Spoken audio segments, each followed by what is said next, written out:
Hi, Jessica here, Yoga for Everybody, representing Zen Active Sports.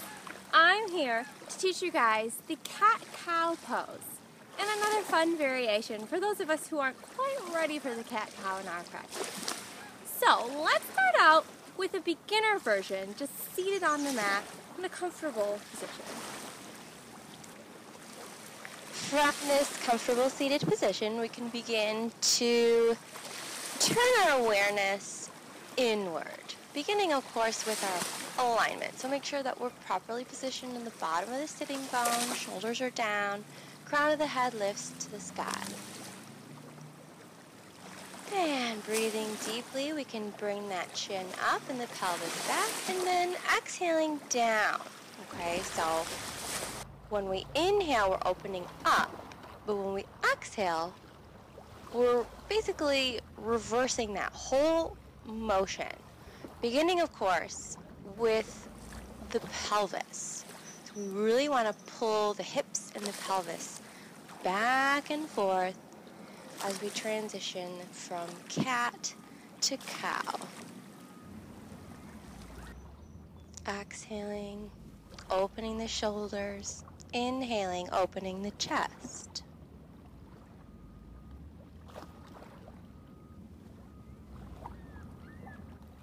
And notice how the hands just comfortably slide up and down the legs, just as a little extra support to help open the chest and expand the shoulder blades.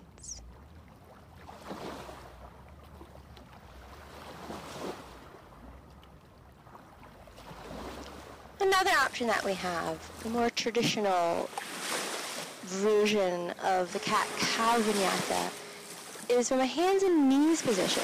So let's join together, hands and knees, stacking the joints. Inhaling up and exhaling down. So it's the same basic motion, obviously, but here we're balancing our weight between our hands and our knees. And really, it is quite taxing on the wrists. So let's really focus on spreading the fingers nice and wide, evenly distributing the weight between all 10 knuckles. And honestly, it does feel much better on the beach. So if you do have an opportunity to practice yoga on the beach, it's fabulous. It helps take a little pressure off the wrists. Whereas on a hard surface in a studio, it can put a lot of pressure on the wrists and it can be quite fatiguing. We could replace fists for wrists. Whenever the joints are stacked, shoulders above the wrists like that, we can just make a loose fist with the hands.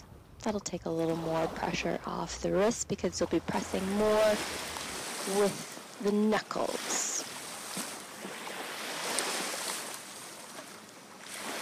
And when we are finally ready to come out of this fabulous vinyasa flow, we can come to a comfortable seated position and maybe even chill out in the child's pose for a few resting breaths.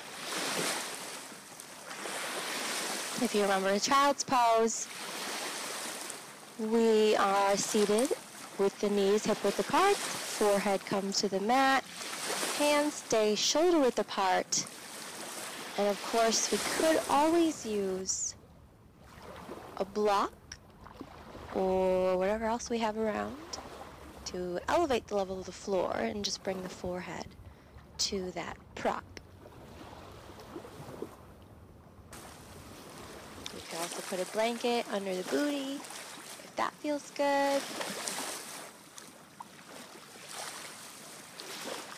And because the cat-cow is still taxing on the wrists, regardless of where you practice it, we may want to bring the hands back by the feet.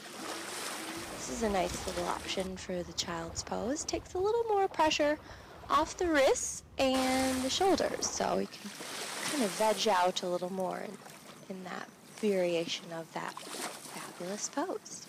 Okay, and then coming slowly back up to a comfortable seated position.